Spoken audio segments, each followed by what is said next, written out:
The radiation spike on Ethan's scanner didn't make sense. As the senior surveyor for the Kepler colony on Moros Prime, he'd mapped every anomaly on this moon 3 times over, yet today the readings pinged from a location he'd marked as explored 6 months ago. Curiosity, and the monotony of remote moon isolation, drove him to investigate. Ethan descended into the cavern with his handheld spectrometer, following the electromagnetic pulse deeper into darkness. The air grew cooler, tinged with an unusual mineral scent. His boots crunched on crystalline formations, and bioluminescent patches on the cavern walls cast an otherworldly blue glow. The readings intensified, pulling him forward into a wider chamber. He almost didn't see her. The figure reclined on a raised stone platform, bathed in that blue light. For a moment, Ethan's mind couldn't process what he was seeing. She wasn't human, that much was clear from her elongated limbs, the iridescent sheen of her skin, and the ethereal quality of her form. She appeared almost translucent, her body seeming to shift between solid and ethereal states, rippling like liquid silver. Her eyes snapped open, black and endless, and locked onto his. Time fractured. The woman, alien, he corrected himself numbly, moved with inhuman grace, her form solidifying rapidly as she rose. She wore robes of dark, shimmering fabric that seemed woven from starlight, and her expression transformed from languid contentment to absolute terror. "You," she gasped, her voice like wine through crystal caverns. "How did you?"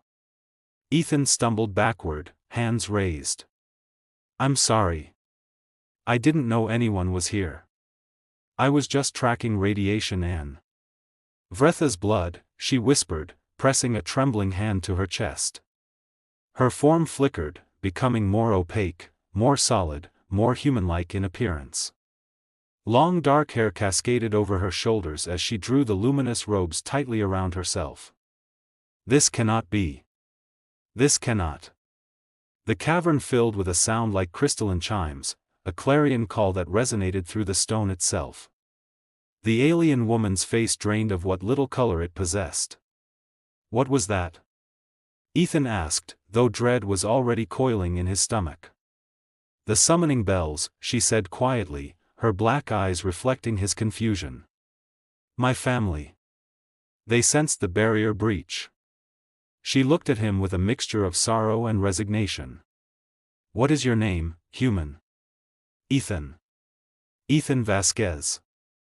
"Look, I'll just leave. I won't tell anyone about this place, or you." "It is too late," she interrupted, and now her voice carried an ancient weariness that seemed at odds with her youthful appearance. "I am Lysera, daughter of the Valairi noble house of Cathis. And you have seen me in my sunless form." Ethan's confused silence stretched between them. "Among my people, to witness a Valairi in her true state is the most intimate revelation possible. We only allow family and—" Lysera paused, her elegant features contorted with internal conflict, "bonded mates to see us thus. The law is ancient and absolute. By Valairi custom, you are now bound to me." "Bound?" Ethan repeated stupidly. "I don't understand. I stumbled in here by accident." Lysera moved toward the cavern entrance, her expression hardening even as pain flickered across it. "The elders will make no exception for accidents. They never do." 3 figures materialized in the cavern entrance, ancient, imposing, their forms more solid than Lysera's had been. Their eyes glowed with centuries of accumulated power, and their robes seemed carved from shadow itself. Ethan realized with crystalline clarity that his entire life had just changed forever. The chamber where they assembled was vast, a cathedral carved from luminescent stone that pulsed with bioluminescent organisms. Hundreds of Valairi lined the walls in their solidified forms, their features ranging from ethereal to terrifyingly beautiful.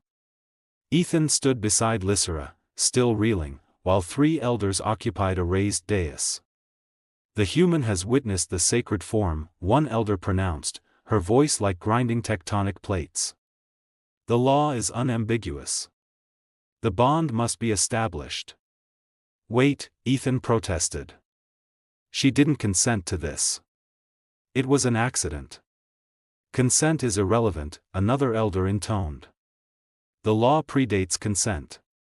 It predates our people's exodus from Valir itself, millennia ago. A Valyrai's true form is sacred. To see it is to claim the deepest intimacy with them.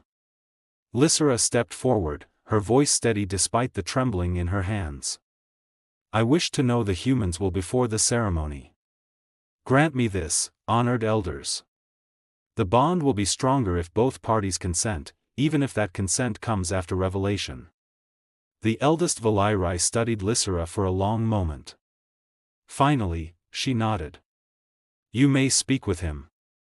But know this, daughter of Caithus, the bond, once sealed, cannot be broken. You will be tied to his fate until one of you joins the eternal dark. The elders retreated, but the gallery remained full of watching eyes. Lysera took Ethan's arm and led him to a smaller chamber connected by an arched doorway. The walls here were smoother, warmer to the touch, and crystalline formations created natural seating. I'm sorry, Ethan said immediately. This isn't your fault, but I'm sorry. I didn't know. I know, Lysera replied, settling onto the crystal formation with an almost human grace. And you are not the first human to be bound by accident. 3 centuries ago, one of your kind crashed on our satellite station. The same law applied. What happened to them? They lived together for 42 years, Lysera said softly. By all accounts, it became a true partnership. They had 3 children, and when the human died, the Valyrai refused another mate, choosing to fade into the eternal dark rather than face another consciousness.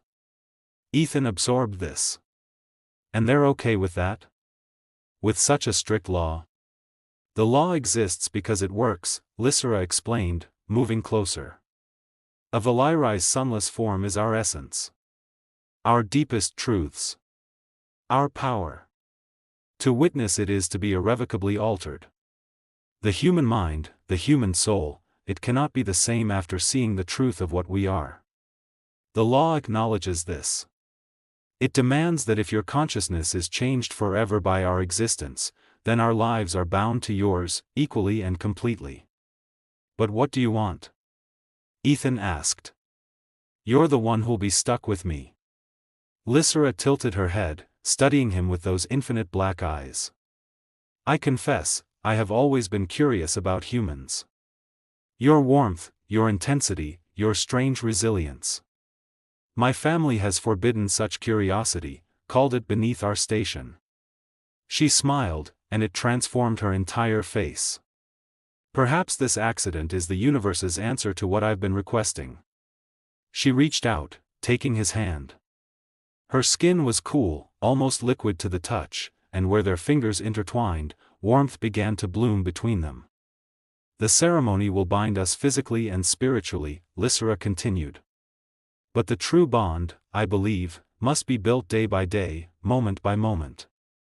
If you are willing, Ethan Vasquez, I would like to try to truly know you, not just be bound to your fate. The rational part of Ethan screamed that this was insane. But as he looked into those endless eyes, felt her cool hand in his, he found himself nodding. The ceremony began at what the Valyrai called the hour of grey light, a moment when both their home sun and colony's artificial lights aligned. Ethan was given robes of deep indigo, and Lysera wore white that seemed to glow from within.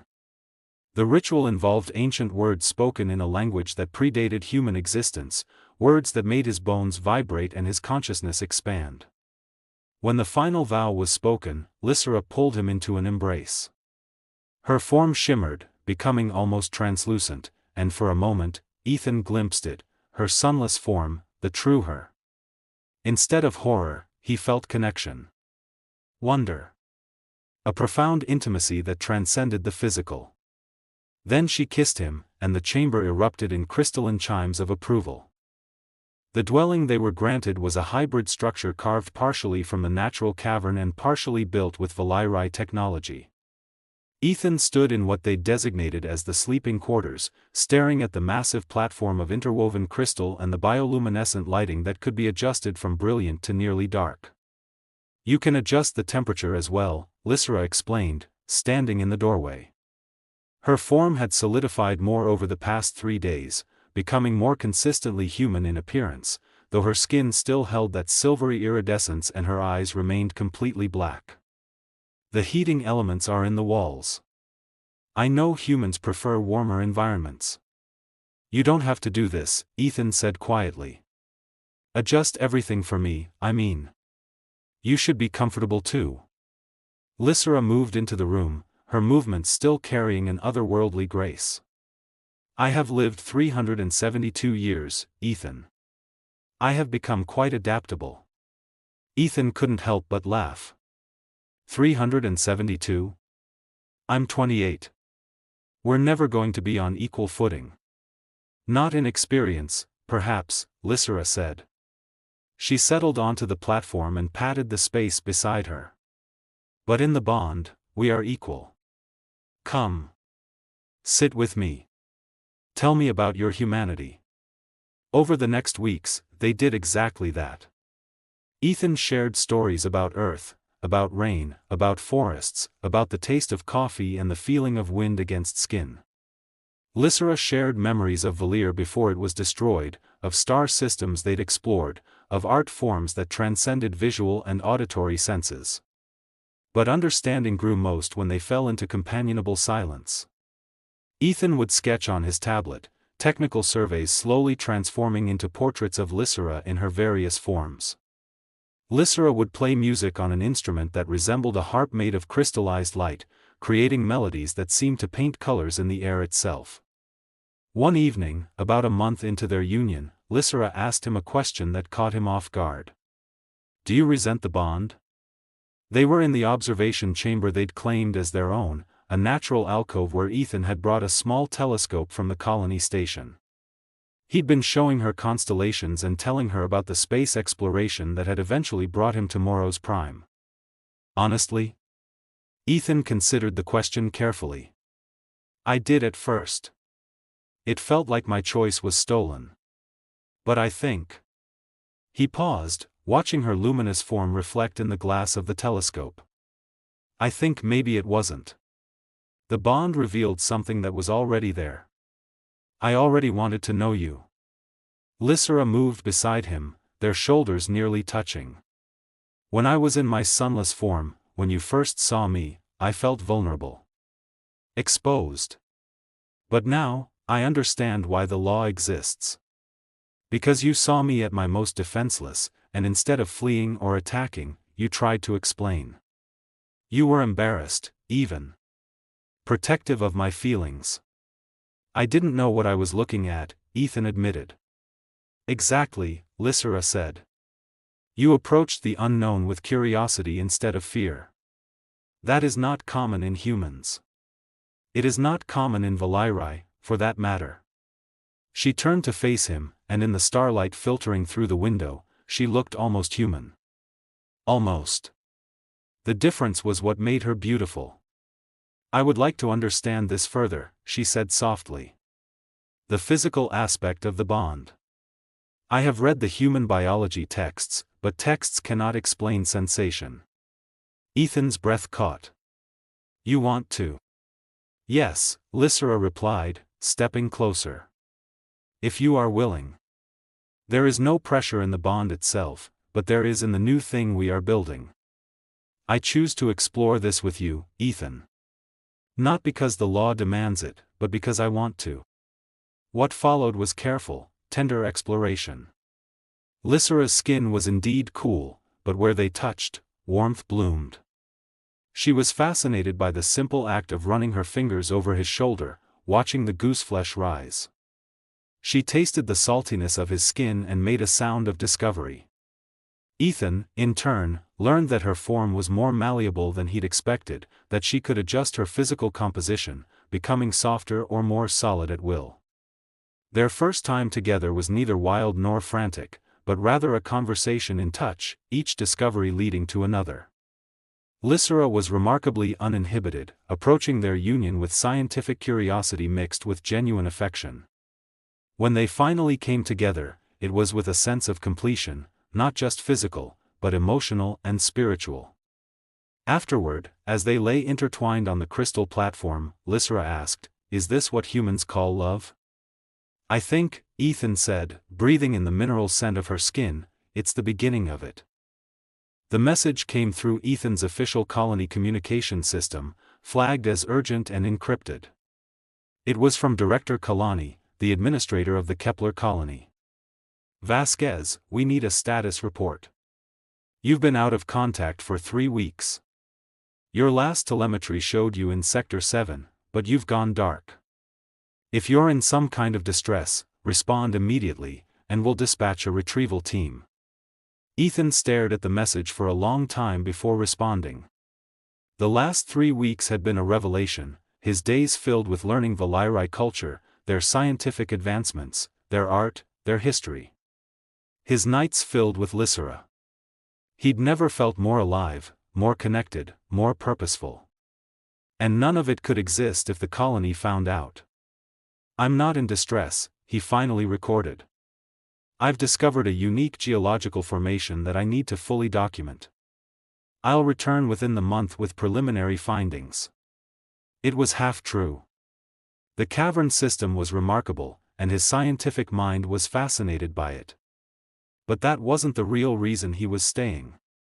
Lysera found him in the observation chamber, reviewing the message. "You are troubled," she observed, settling beside him with a cup of something warm. She'd learned to prepare human beverages, though she didn't consume them herself. "The message from your people. They're getting suspicious," Ethan said, accepting the drink. "I can't stay hidden forever. Eventually, someone will come looking, or the colony will dispatch a search team."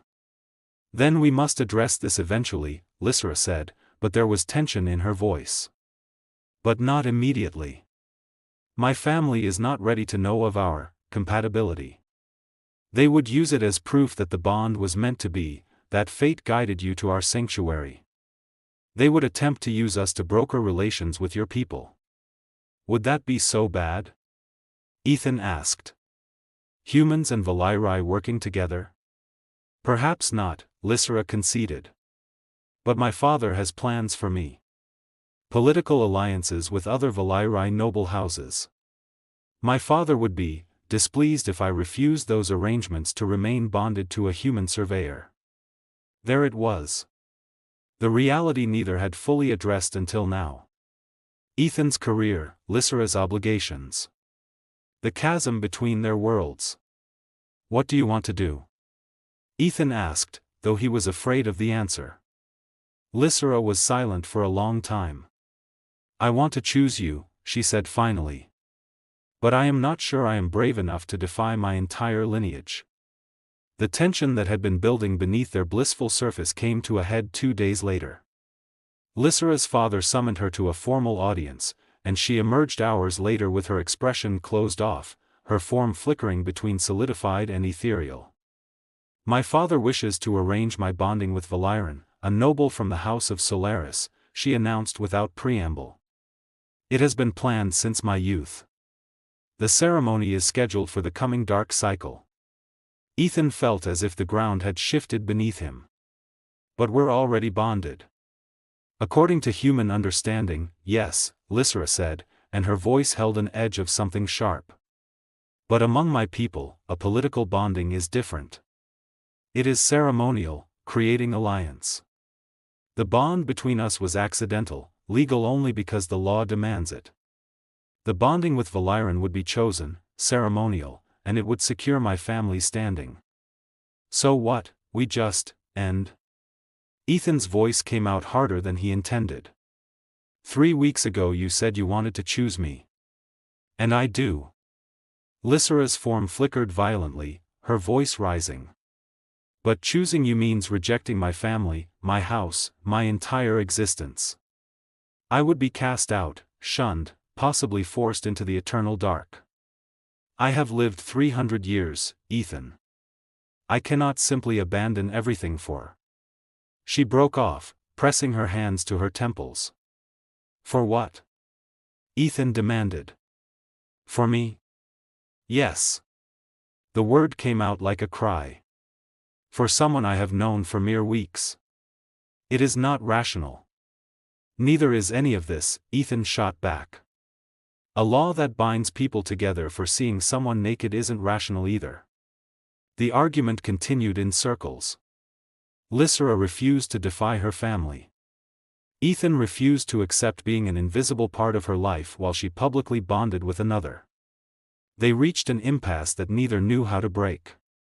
That night, they slept on opposite sides of the platform, not touching, for the first time since the ceremony.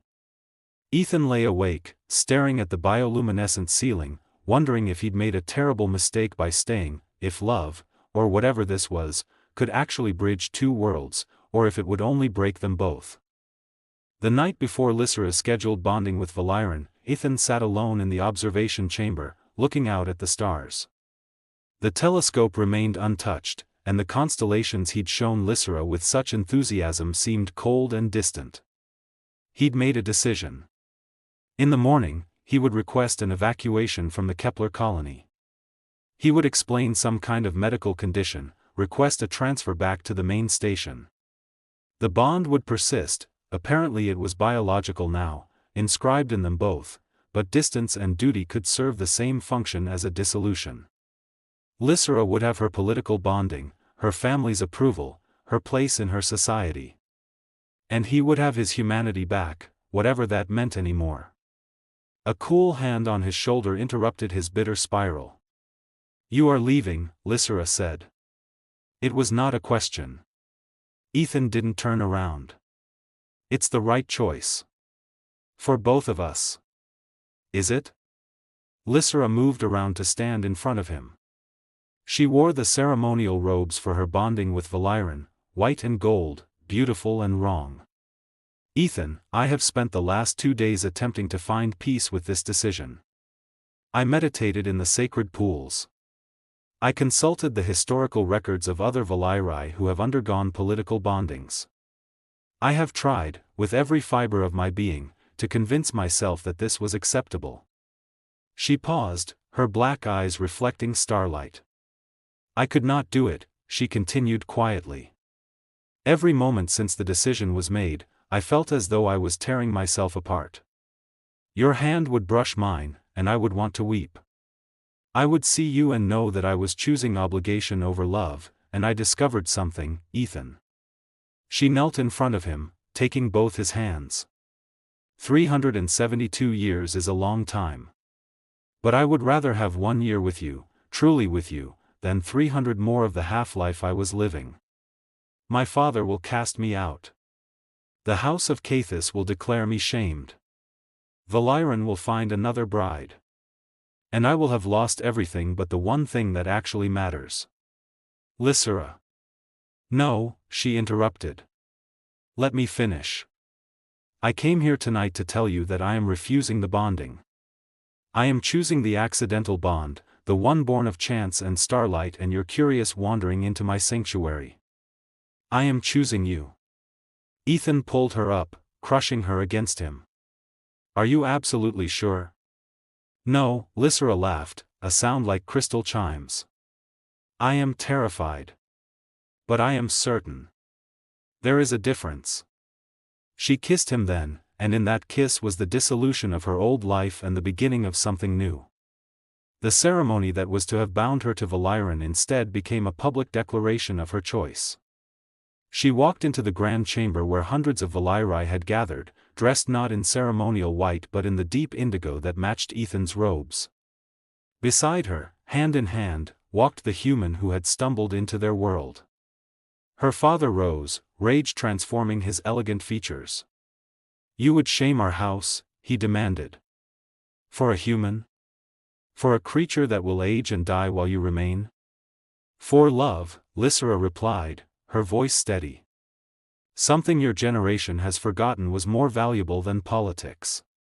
3 other young Vallyri stood with her, cousins, younger siblings, members of the new generation tired of old traditions.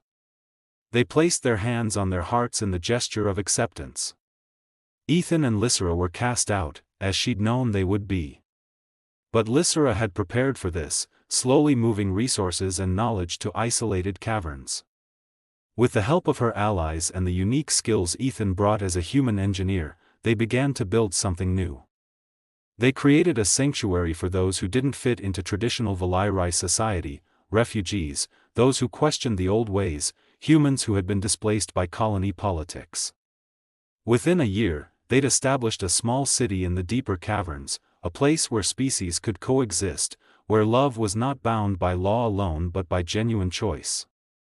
5 years later, Lysera stood in their private chamber, no longer the cold crystal platform but a space warmed by Ethan's engineering and her artistry. She was holding their newborn daughter, a hybrid creature with her mother's iridescence and her father's warmth. Ethan watched from the window as 2 suns moved across the sky, one his colony's artificial light, one the natural star of this moon. Both of them had given something up. Both of them had chosen each other over everything else. "What are you thinking?" Lysera asked, moving beside him. "That accidents might be the universe's way of correcting courses," Ethan said. That one accidental glance changed everything. Lysera kissed his temple, an utterly human gesture she'd learned from him. "Not accidental," she said. "Inevitable. The moment you first saw me, we were already bound, by choice, by consciousness, by something deeper than law.